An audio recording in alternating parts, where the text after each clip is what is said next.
Welcome to the Thinky Doers podcast. Thinky Doers are those of us drawn to deep work, where thinking is working, but we don't stop there. We're compelled to move the work from insight to idea, through the messy middle, to find courage and confidence to put our thoughts into action. I'm Sarah Lobkovich, and I'm a Thinky Doer. I'm here to help others find more satisfaction, less frustration, less friction, and more flow in our work. My mission is to help change makers like you transform our workplaces and world. So let's get started. Hello, and welcome to a solo episode of Thinky Doers. It's just me this time, although we do have some incredible interviews that we're getting recorded in the next couple weeks, and I can't wait to share them with you. We've got a really diverse range of guests. Along that lines, if you or someone you know might like to be a guest here on Thinky Doers, drop me a message. You can find more information at findrc.co/pod_guest. All right, today's episode, I'm just going to dive right into the content. I have been trying to create a virtual consult experience through my website and other technologies. I know a lot of people want to learn more about working with an objectives and key results coach or working with new ways of strategic planning, and not everybody wants to schedule a meeting right away. So I'm working on creating an experience where people can do a self-guided virtual consultation. I recorded a video to support that and then thought, well, this is actually great information for a podcast episode. So give it a listen. I can't wait to hear your questions. And if you'd like a personalized experience with this virtual consult, you can visit findrc.co/virtcon, VIRTCON. And that'll take you to my coaching portal where you can complete an intake form that kicks off your personalized virtual consult. As you're listening, jot down your thoughts about what questions you think I should answer in a virtual consult, and then send them my way. I'd love to address them either in my frequently asked questions or in future versions of this virtual consult. I hope you enjoy the episode, and again, I can't wait to hear your questions. Want to learn more about working with an objectives and key results coach or consultant without actually scheduling a meeting? I've got you. I'm Sarah Lobkovich, a strategy coach and OKR professional, and I help leaders and their organizations set clear goals, stay focused, and build cultures of growth, learning, and high performance. OKRs are a aligned goal framework used mostly within organizations to increase focus, clarity, and alignment. OKR stands for Objectives and Key Results, where objectives are our small number of strategically aligned directions we aim to improve on, and key results help us align on what progress and success mean for a given objective. Now, I know talking to a coach or consultant can be a little bit intimidating. Signing up for a free consult isn't always where you want to begin. So I thought I'd do a simulated consultation here. You can have a self-service taste of what working with an OKR professional might look like to begin with. Before we do, though, I have a one-pager that I'd love for you to download that shows the steps in a successful onboarding, so you can pop on over to findrc.co/inaboxos to get that download. Now, if this were a live consult, I'd ask you some questions first about why you're considering implementing objectives and key results or OKRs, what some of the challenges that you're experiencing in your business are, and what job you might be hiring objectives and key results or a new approach to strategic planning and goal setting to achieve. If you'd like me to have that information for your virtual consult, you can pop over and fill in my information request form. That comes right to me. I'll review it, and then I'll reply with either an email or maybe an adaptation of a video like this to speak to your specific scenario. What we'll do instead for now, until you have a chance to fill out that information request form, is we'll start with the 3 questions that I get asked in every consult I do with a new prospect. First, tell me a little bit about your approach. How would we actually implement OKRs? Or how would we reboot an OKR implementation that's not successful now? When I get to design an implementation from the start, or when I'm rebooting an OKR implementation, the place that we almost always begin is working with the senior most leader to create a really solid set of best practice objectives and key results for the company level or whatever the top level of the organization is that we're working with. When I say best practice, I don't mean according to an external standard. I, of course, bring best practices to the organization. But working with that senior leader to develop those top level objectives and key results lets me know what the culture around the shared goal setting and strategic planning approach is going to be in the organization. And if we have a spectrum from a traditional or conservative OKR implementation to my style of OKR implementation, which I call no BS OKRs, which are helpful for high change, status quo, challenging organizations that really have to drive human outcomes. Working with the senior most leader directly, sometimes their key reports or their right hand person helps me determine where culturally on that spectrum the OKR implementation approach is likely to land for that client. I suss that all out during the pre-sale phase as well, because clients who don't need the rigor of the approach that I use might be better served by someone else in my network. I'll make a referral if that's the case. But for clients who are looking to really increase their outcome on major performance metrics, especially on important human outcomes, then that's where it's really important that we assess that senior leader and get them on board with the approach to OKRs so that they can walk the talk and model best practices for their organization. Because there are very few things that set OKR implementations back more than having a senior most leader who's not properly modeling the OKR mindset and core skills, including words and meanings of objectives and key results. So, in an ideal case, we start with those top level OKRs with the senior most leader so that we can establish what the best practice is going to look like for the rest of the organization.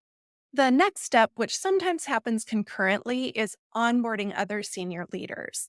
And in any senior leadership team, there is typically a bit of a bell curve in terms of adoption readiness. So we might have some really enthusiastic early adopters, but we also might have some skeptics. Working with the senior most leader, their right hand person or people, and their reports helps us make sure, again, that whole leadership team can walk the talk and model the behaviors and the skills that they expect from the rest of the organization.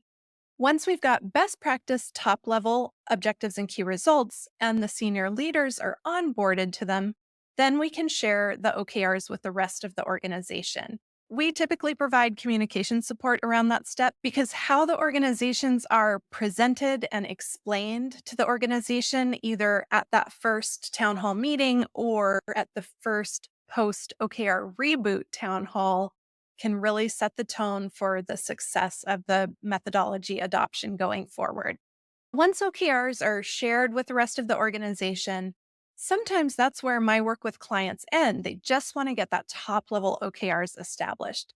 But many clients I work with are really focused on the localization or cascading process. So, how can they then take the company level OKRs and move or translate those down through the organization to improve clarity all throughout the organization? I call that the localization or scale phase, and that looks different for every organization. We're going to talk about some localization approaches in just a minute.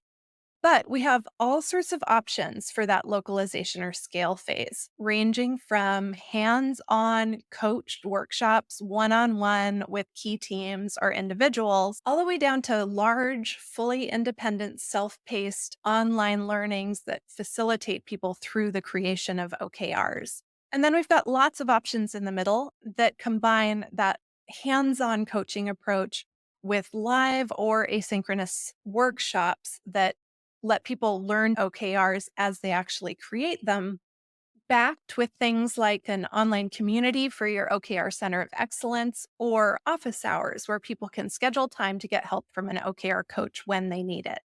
With a lot of clients, we start with those top level OKRs and senior leadership alignment in the first quarter.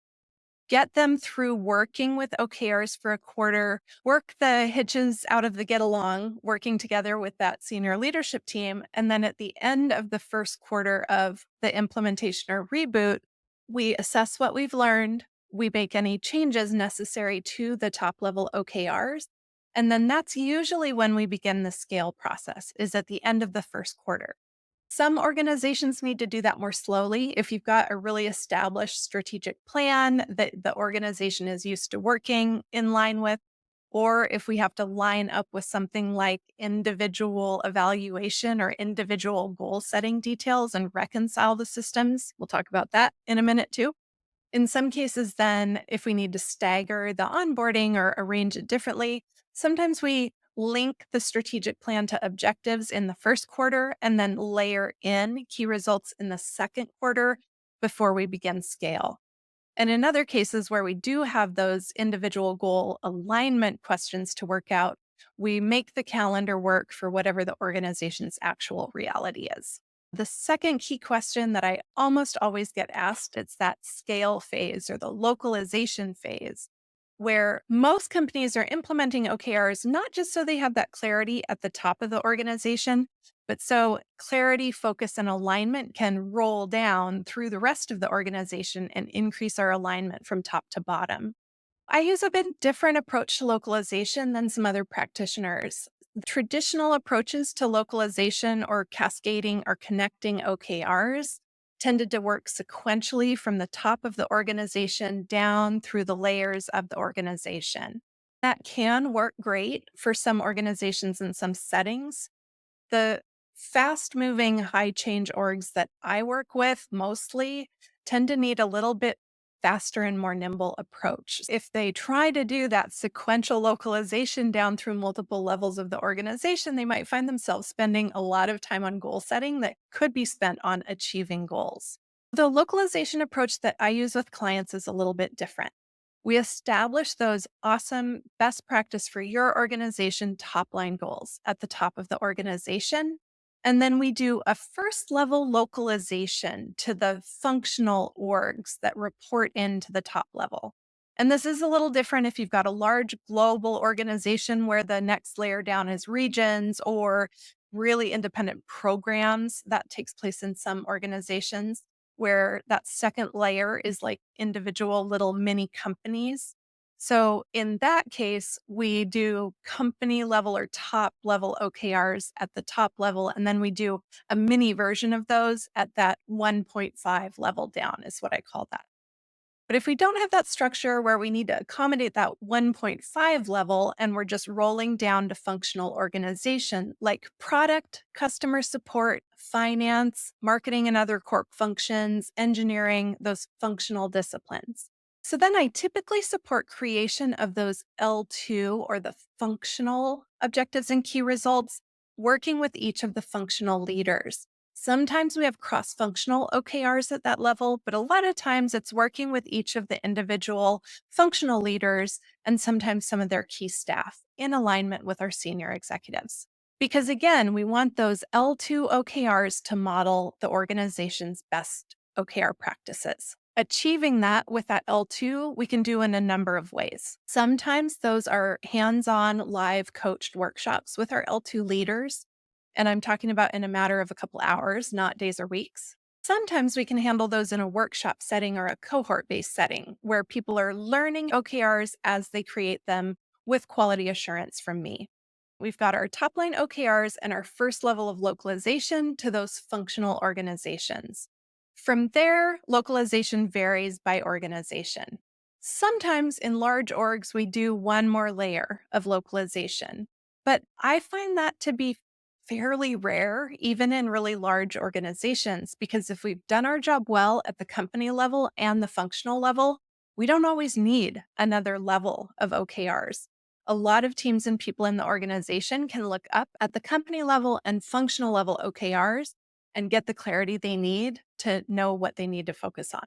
Sometimes we have individual metrics that need to roll down to level 3. When there are real impact metrics for teams that might roll down from the upline OKRs to the level 3 teams, then we might localize OKRs.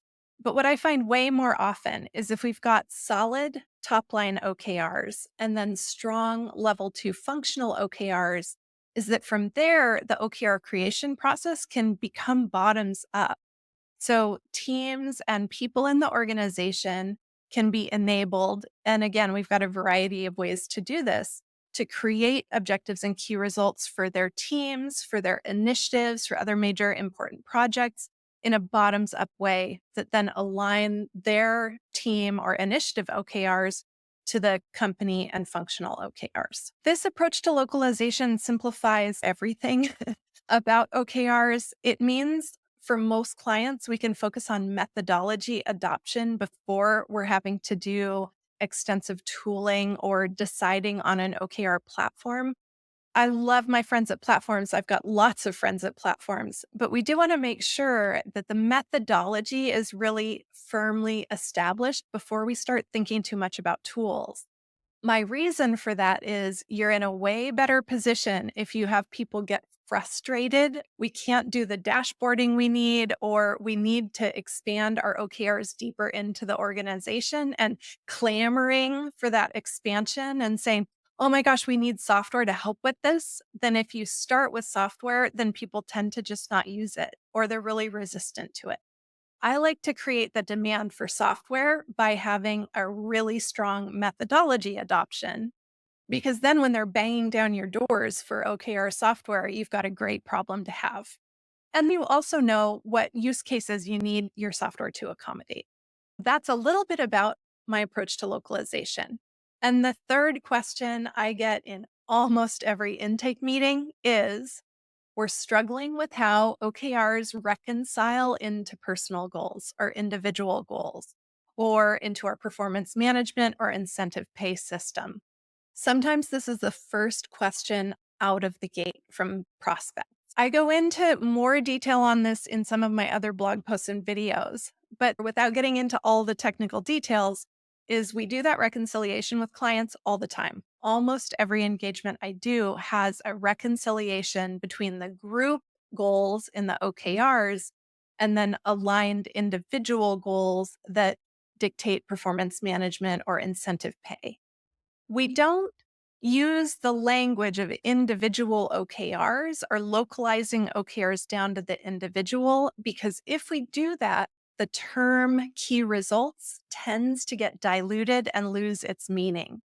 So instead, we talk about group objectives and key results, and we make sure that our key results are objectively measurable.